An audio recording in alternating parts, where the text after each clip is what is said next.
एक छोटे से गांव में रामलाल नाम का एक गरीब किसान रहता था। उसके पास एक छोटा सा खेत था और एक पुराना ट्रैक्टर जो अक्सर खराब हो जाता था। रामलाल दिन रात मेहनत करता था, लेकिन उसकी फसल कभी अच्छी नहीं होती थी। कभी बारिश कम हो जाती तो कभी कीड़े फसल खराब कर देते। एक दिन रामलाल अपने खेत में काम कर रहा था। अचानक उसका ट्रैक्टर बंद हो गया। रामलाल गुस्से में बोला, अरे ये ट्रैक्टर भी ना हमेशा खराब हो जाता है। थक कर वो एक पेड़ के नीचे बैठ गया। तभी उसकी नज़र मिट्टी में दबे एक मटके पर पड़ी।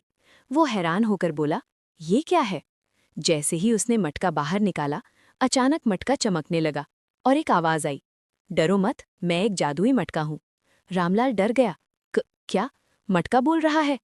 मटका बोला, मैं तुम्हारी 3 इच्छाएं पूरी कर सकता हूं। रामलाल की आंखें चमक उठी। वो खुशी से बोला, सच में? फिर उसने अपनी पहली इच्छा मांगी, मुझे एक नया और बड़ा ट्रैक्टर चाहिए। अचानक एक चमचमाता नया ट्रैक्टर उसके सामने आ गया। रामलाल खुशी से झूम उठा। अब उसने दूसरी इच्छा मांगी, मेरा खेत बड़ा और हरा भरा हो जाए। तुरंत उसका छोटा सा खेत एक विशाल और हरा भरा खेत बन गया। चारों तरफ हरियाली ही हरियाली थी। अब तीसरी इच्छा बची थी। रामलाल सोच में पड़ गया, अब क्या मांगू? बहुत सारा पैसा या सोना? तभी उसकी नज़र अपने पड़ोसी किसान पर पड़ी, जो बहुत मेहनत कर रहा था, लेकिन फिर भी परेशान था। रामलाल को अपने पुराने दिन याद आ गए।